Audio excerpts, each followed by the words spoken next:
Car రెంట్‌కి తీసుకుని సరదాగా బయటకు వెళ్ళాలనుకుంటున్నారా? అయితే వెంటనే ఈ నెంబర్‌కి కాల్ చేయండి. భారతదేశంలో వివాహ వ్యవస్థ బీటలు వారుతోందా? పెళ్లి కేవలం ఎక్స్టార్ట్ చేయటానికేనా? దీనికి సంబంధించి సుప్రీంకోర్టు ఈ మధ్య ఘాటైన వ్యాఖ్యలు చేసింది. రెండు వేర్వేరు కేసుల్లో సుప్రీంకోర్టు అసలు మహిళల తరపున ఉన్న చట్టాలు మహిళా సంక్షేమం కోసం ఉన్నవే కానీ మిస్యూజ్ చేయటానికి కాదు, దుర్వినియోగం చేయటానికి కాదు అని చెప్తున్నాయి అన్నమాట. మహిళలు అనేక చట్టాల్లో ఉన్న ప్రొవిజన్స్ ఏదైతే డౌరీ హెరాస్మెంట్ కానీ, డొమెస్టిక్ వైలెన్స్ కానీ, ఐపీసీ కానీ, ఇంతకుముందు ఐపీసీ, ఇప్పుడున్న భారత న్యాయ సంహిత, వీటిలో తమకు సంబంధించిన ప్రొవిజన్స్ను మిస్యూజ్ చేస్తున్నారని, దీన్ని కింద కోర్టులు, హైకోర్టులు, కింద ఉన్న ఫ్యామిలీ కోర్ట్స్ కూడా దీన్ని కన్సిడర్ చేయాలని చెప్పి, ఈ మిస్యూజ్ను ఆపాలని చెప్పి సుప్రీంకోర్టు వ్యాఖ్యలు చేసింది. ఈ సందర్భంగా సుప్రీంకోర్టు జడ్జిలు వ్యాఖ్యానిస్తూ హిందూ వ్యవస్థలో పెళ్లి అనేది, వివాహం అనేది ఒక పవిత్ర బంధం అని చెప్పి, దాన్ని మనీ ఎక్స్ట్రాషన్కి వాడకూడదు, ఇదొక కమర్షియల్ వెంచర్ కాదు, ఒక రెండు కుటుంబాలని, ఇరువురు వ్యక్తుల్ని కలిపే ఒక బంధం అని, అదొక కమర్షియల్ వెంచర్ కాదు అని చెప్పి కూడా జడ్జిలు వ్యాఖ్యానించారు. ముఖ్యంగా మనం చెప్తే సెక్షన్ 498A ఆఫ్ ఐపీసీ, ఇంతకుముందున్న ఐపీసీలో ఉండేదన్నమాట. సెక్షన్ 498A డౌరీ హరాస్మెంట్, వరకట్నానికి సంబంధించిన హరాస్మెంట్. అదేవిధంగా ఇండియన్ పీనల్ కోడ్లో సెక్షన్ 376 అంటే 16 సంవత్సరాల లోపు మహిళల పైన రేప్ కమిట్ చేస్తే, దాంతోపాటు సెక్షన్ 377 అన్యాచురల్ అఫెన్స్ అన్నమాట.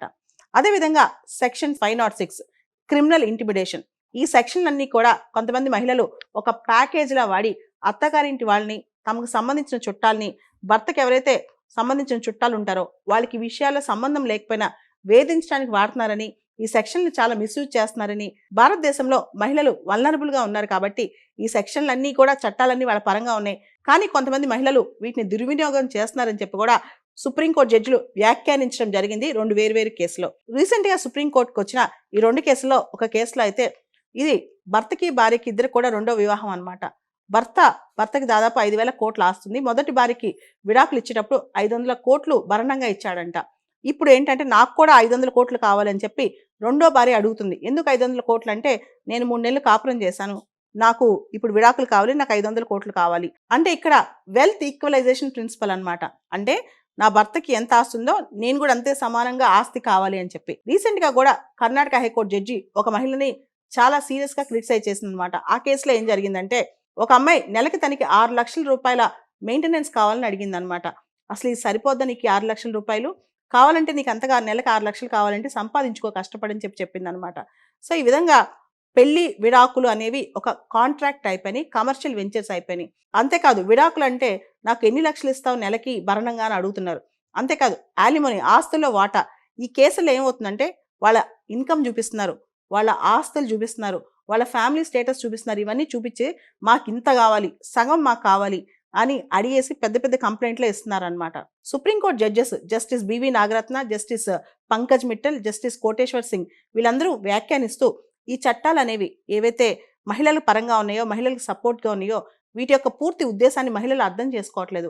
ఇవి మహిళల్ని ఎంపవర్ చేయడానికి ఉన్నాయి, మహిళలకి సాధికారత కల్పించడానికి ఉన్నాయి. అంతేగాని వీటిని మిస్యూజ్ చేసి, దుర్వినియోగం చేసి వాళ్ళ యొక్క అత్తమామల్ని, వాళ్ళ యొక్క భర్తని ఇబ్బంది పెట్టడానికి ఈ చట్టాలు లేవు. ఈ చట్టాలు దుర్వినియోగం ఆపాలి, మహిళలు వీటి యొక్క స్పిరిట్ని అర్థం చేసుకోవాలని చెప్పి వ్యాఖ్యానించడం జరిగింది. ఇదే సందర్భంలో మరో కేసు సుప్రీంకోర్టు ముందుకు వచ్చింది.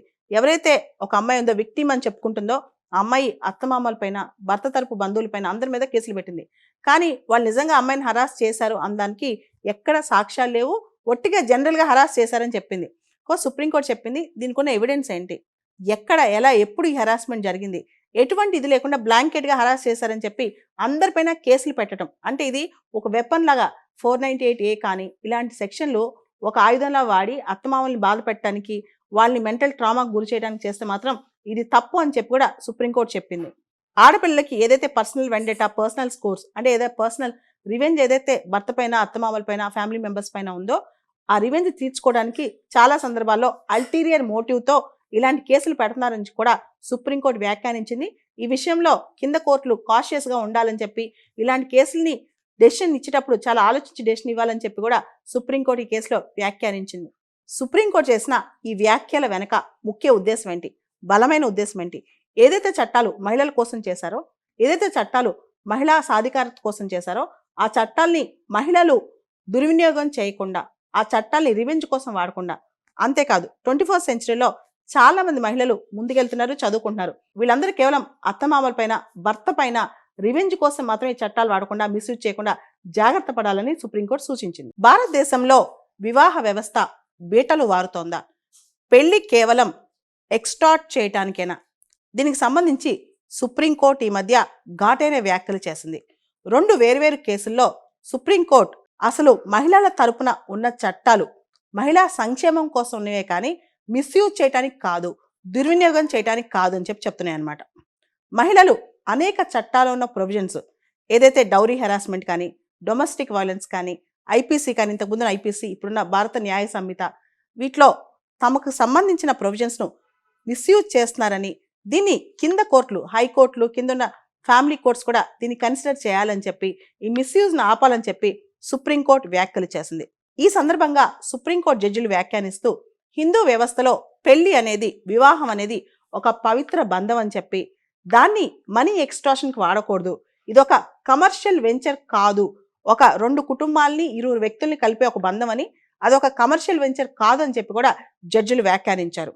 ముఖ్యంగా మనం చెప్తే సెక్షన్ 498A ఆఫ్ ఐపీసీ, ఇంతకుముందున్న ఐపీసీలో ఉండేదన్నమాట. సెక్షన్ 498A డౌరీ హరాస్మెంట్, వరకట్నానికి సంబంధించిన హరాస్మెంట్. అదేవిధంగా ఇండియన్ పీనల్ కోడ్లో సెక్షన్ 376 అంటే 16 సంవత్సరాల లోపు మహిళల పైన రేప్ కమిట్ చేస్తే, దాంతోపాటు సెక్షన్ 377 అన్యాచురల్ అఫెన్స్ అన్నమాట. అదేవిధంగా సెక్షన్ 506 క్రిమినల్ ఇంటిమిడేషన్.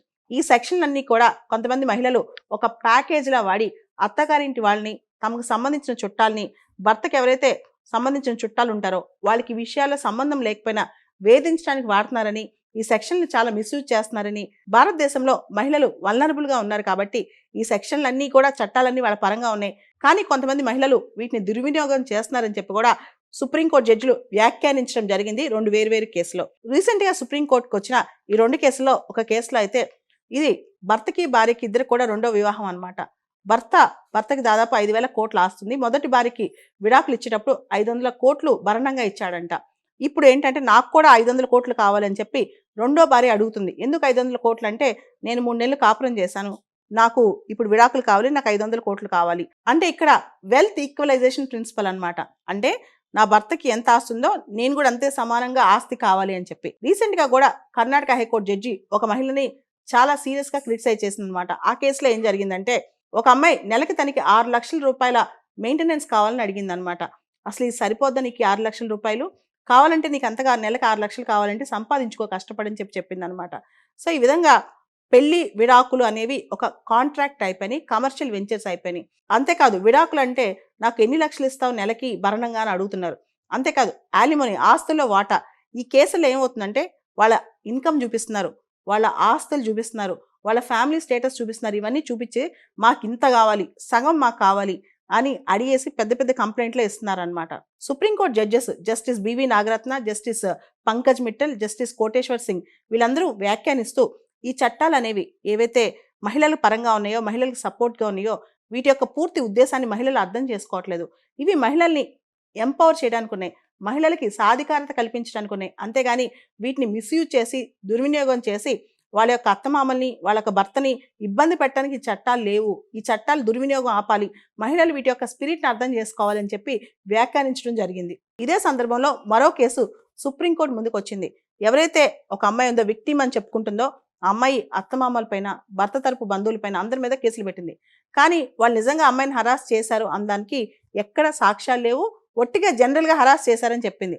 సుప్రీంకోర్టు చెప్పింది దీనికి ఉన్న ఎవిడెన్స్ ఏంటి, ఎక్కడ, ఎలా, ఎప్పుడు ఈ హరాస్మెంట్ జరిగింది, ఎటువంటి ఇది లేకుండా బ్లాంకెట్గా హరాస్ చేశారని చెప్పి అందరిపైన కేసులు పెట్టడం అంటే, ఇది ఒక వెపన్ లాగా 498A కానీ ఇలాంటి సెక్షన్లు ఒక ఆయుధంలా వాడి అత్తమామల్ని బాధ పెట్టడానికి, వాళ్ళని మెంటల్ ట్రామాకు గురి చేయడానికి చేస్తే మాత్రం ఇది తప్పు అని చెప్పి కూడా సుప్రీంకోర్టు చెప్పింది.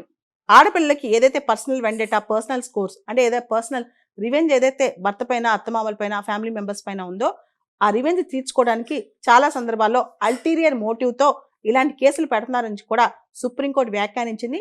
ఈ విషయంలో కింద కోర్టులు కాషియస్గా ఉండాలని చెప్పి, ఇలాంటి కేసుల్ని డెసిషన్ ఇచ్చేటప్పుడు చాలా ఆలోచించి డెసిషన్ ఇవ్వాలని చెప్పి కూడా సుప్రీంకోర్టు ఈ కేసులో వ్యాఖ్యానించింది. సుప్రీంకోర్టు చేసిన ఈ వ్యాఖ్యల వెనక ముఖ్య ఉద్దేశం ఏంటి, బలమైన ఉద్దేశం ఏంటి, ఏదైతే చట్టాలు మహిళల కోసం చేశారో, ఏదైతే చట్టాలు మహిళా సాధికారత కోసం చేశారో, ఆ చట్టాల్ని మహిళలు దుర్వినియోగం చేయకుండా, ఆ చట్టాల్ని రివెంజ్ కోసం వాడకుండా, అంతేకాదు 21st సెంచరీలో చాలా మంది మహిళలు ముందుకెళ్తున్నారు, చదువుకుంటున్నారు. వీళ్ళందరూ కేవలం అత్తమామల పైన, భర్త పైన రివెంజ్ కోసం మాత్రమే ఈ చట్టాలు వాడకుండా, మిస్యూజ్ చేయకుండా జాగ్రత్త పడాలని సుప్రీంకోర్టు సూచించింది.